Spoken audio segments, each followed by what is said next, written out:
The room went quiet in the way that rooms only go quiet when something has gone very wrong or very right, and no one is certain yet which one it is. It was 6:47 in the morning at CFB Gagetown, and the fog was still sitting low over the rifle ranges when Major Declan Pruitt walked into the briefing room and found Warrant Officer Saoirse Dolan already there, standing with her back to the door, studying the topographic map pinned to the far wall. She had a coffee in one hand. She hadn't touched it. Pruitt stopped in the doorway. He looked at the map, then at her, then at the map again. "The evaluators arrive at 0900, he said. "I know," she said. She didn't turn around. That was how most people remembered her afterward.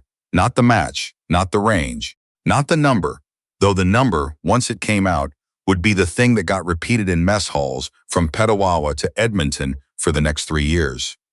What people remembered was the stillness, the way Saoirse Dolan occupied a room as though she'd already accounted for everything in it, measured every distance, and found nothing surprising. She was 31. She had been in the Canadian Armed Forces for 9 years, the last 4 of them attached to a small, deliberately uninteresting unit out of Ottawa that processed sensor telemetry and provided targeting analysis to Special Operations Command. She had a degree in applied mathematics from Dalhousie.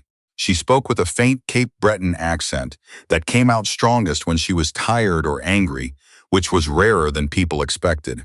She was 5'6" and built like someone who ran long distances for reasons that had nothing to do with fitness metrics. She was not a name anyone would have recognized if you'd said it at a dinner party. She preferred it that way. The evaluation at Gagetown had been arranged, officially, as an inter-unit proficiencies assessment, a rotating exercise that brought together personnel from several different commands to cross-train and be evaluated on core competencies. Marksmanship was one of the modules. It was supposed to be a formality. Most of the participants were infantry and combat engineers, people who qualified annually and could run the range in their sleep. Nobody had told them about Dolan. That wasn't an accident. The man who would later describe himself, loudly and at length, as the most qualified person in the building that morning was Chief Warrant Officer Gilles Marchand. He had been with 3 CSOR for 11 years. He had done 2 tours in Mali and 1 in Latvia. He talked about these things the way some men talked about weather, often casually, as though everyone's baseline experience should include sustained contact. He was not a bad soldier. He was, by most objective measures, an excellent one. But there was something in him that could not tolerate the presence of competence it hadn't personally certified. He saw Dolan at the equipment sign-out and made a decision about her in roughly 4 seconds.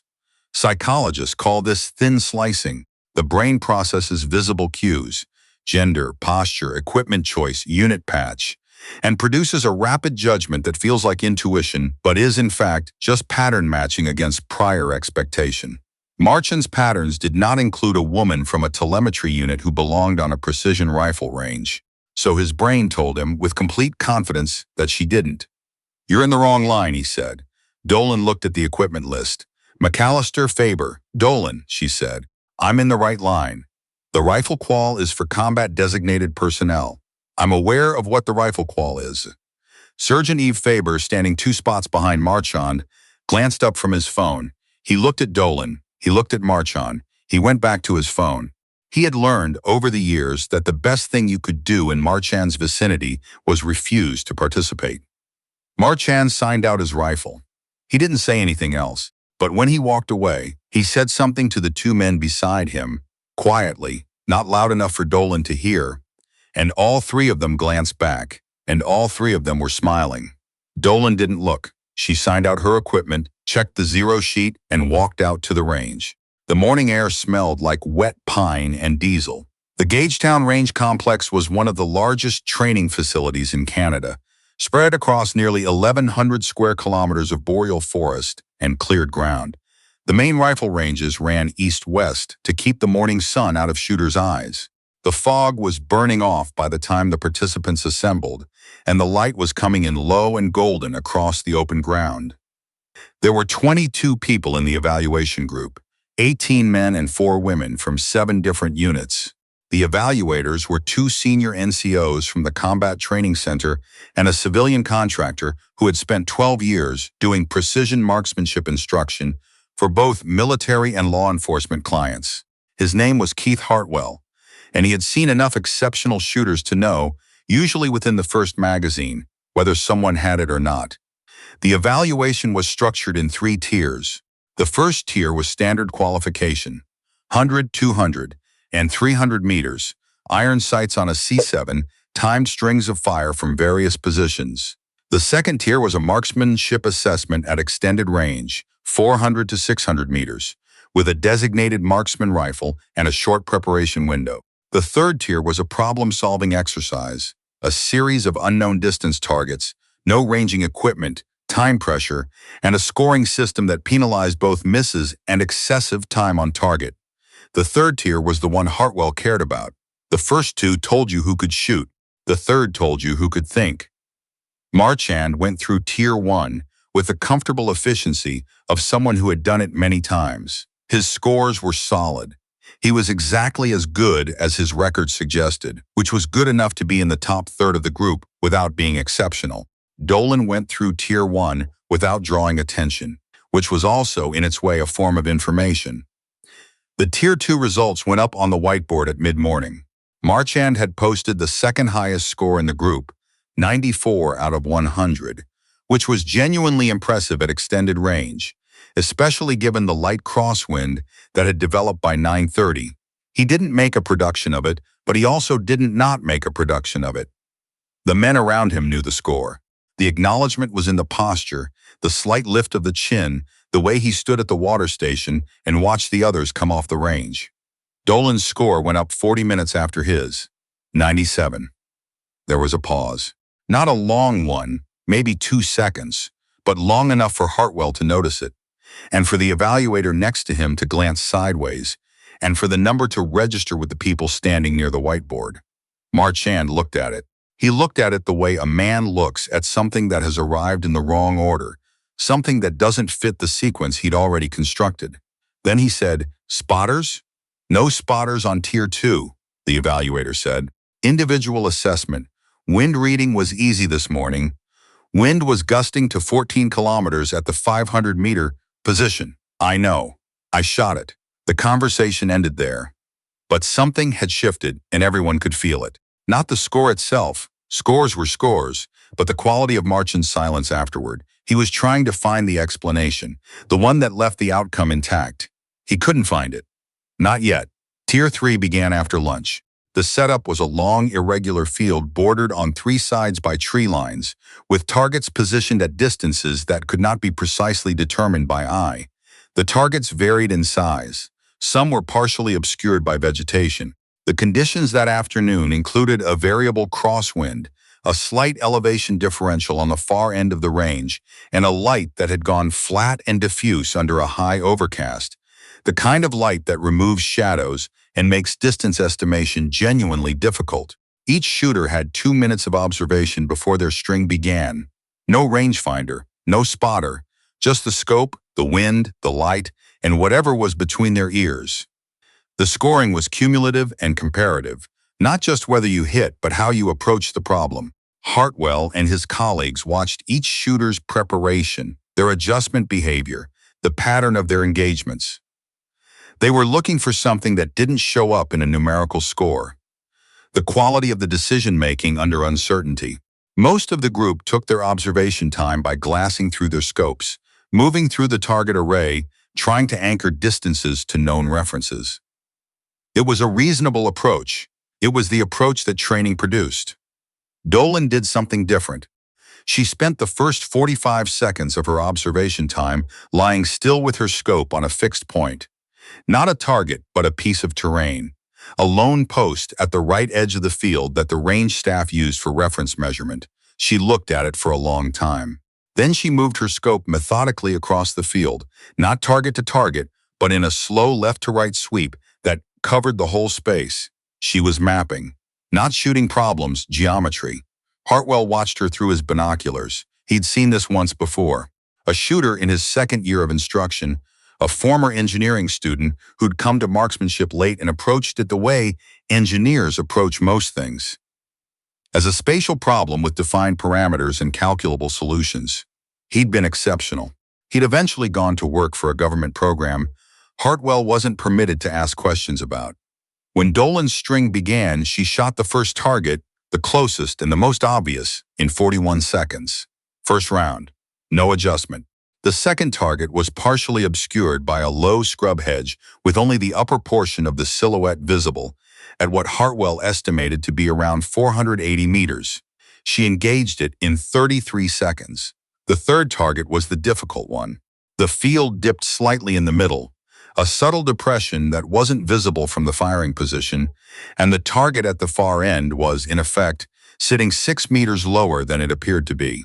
This created a parallax effect that had caused every previous shooter to fire high on their first shot, requiring correction. Dolan hit it first round.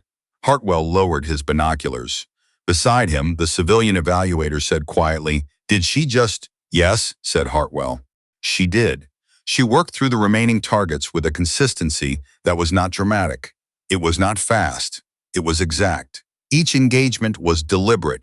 Each solution produced from the same process, the same stillness, the same measurement, the same conversion of chaos into geometry." She finished her string with 40 seconds remaining. The scores weren't formally tabulated until the end of the afternoon session, but the people near the marking station knew the numbers as they came in. Word moved, the way word moves in small groups, where everyone knows, everyone's business and competition is the baseline condition.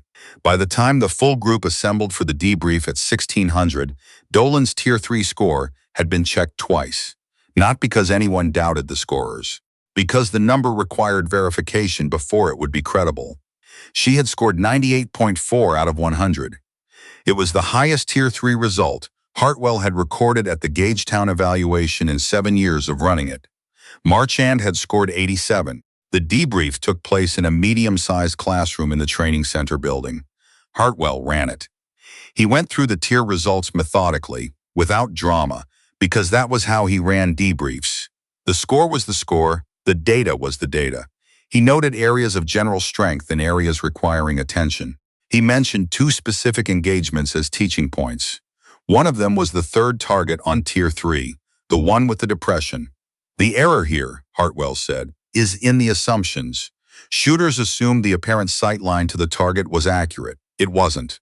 The terrain feature created a significant deviation from apparent elevation. Those who corrected found the round. Those who didn't required multiple engagements."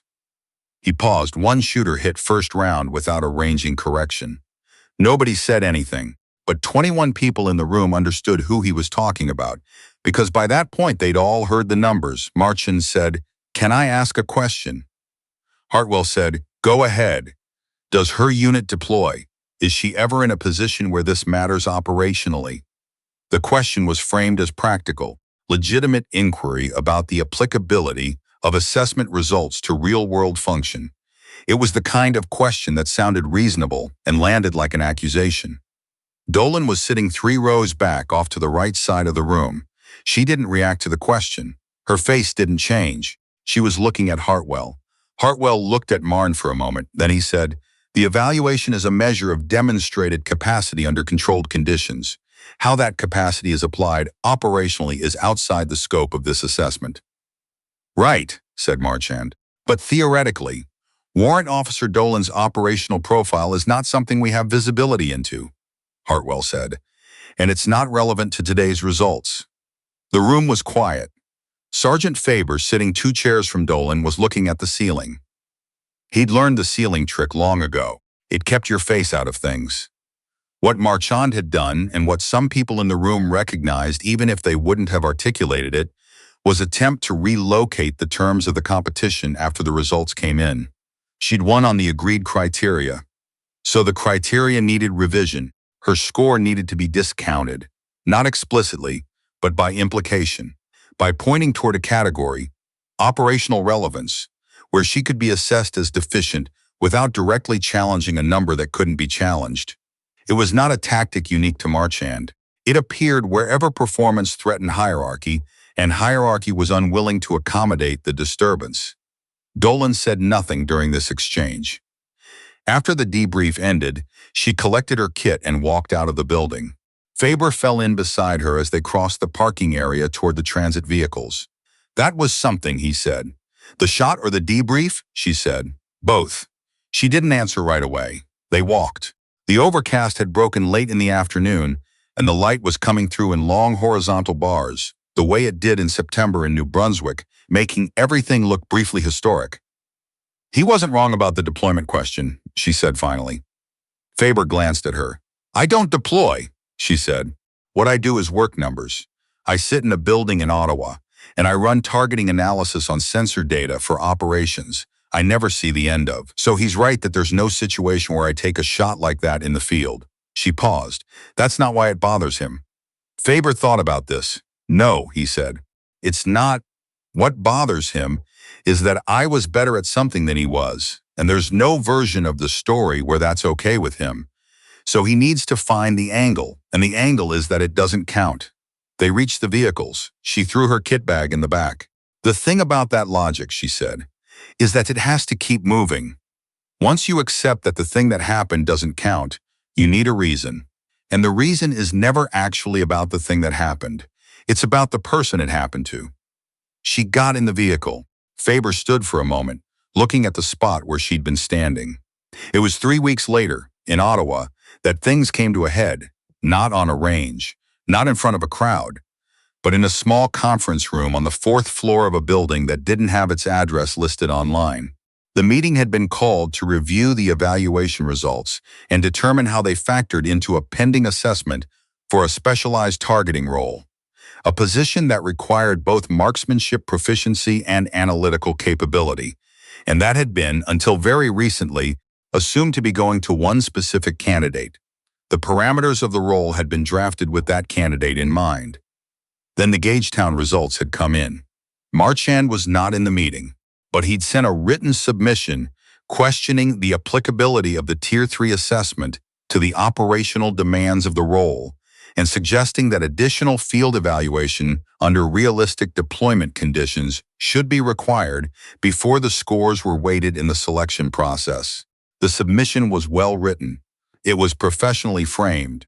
It was also, as the officer chairing the meeting noted aloud, asking the selection committee to discount a validated assessment result because the highest scorer was, in her words, from an analytical rather than operational background. One of the committee members, Colonel Vera Adeyemi, had served 22 years and run personnel assessments for most of them. She read Marchand's submission twice. Then she set it down. "The role requires 2 things," she said. "Marksmanship at range under variable conditions and quantitative analysis under time pressure." She paused. "Who in the assessed cohort has the strongest demonstrated profile in both?" Nobody in the room disputed the answer. The file that landed on Dolan's desk 6 days later was classified. She read it once, set it aside, went and got coffee, came back, and read it again. The role was real. The terms were substantial. The location was not Ottawa. She thought about the man on the evaluation, the way he'd looked at the whiteboard, the way the question in the debrief had been engineered to sound like professional inquiry. She thought about what she'd said to Faber in the parking lot, about the logic that keeps moving. She thought about Hartwell, who had run 7 years of this evaluation and had sat at the front of that debrief and had simply said, "The score is the score." She picked up a pen. She wrote one line at the top of the acceptance form. Then she signed her name. There was no ceremony around it, no applause. She folded the form, put it in the internal envelope, and set it in her out tray. The cleaning staff would pick it up that evening, and it would move through the building's mail system overnight, and by the following morning, it would be in processing, and the selection would be official. The envelope sat in the out tray. The office was quiet. Through the window, the Ottawa River was going silver in the October light. The decision had been made the way most important decisions are made in that city, in that kind of work, not with a crowd watching, not with the moment stretched into drama, but in a small room, by a person sitting alone who knew exactly what the number meant and had decided to let it stand.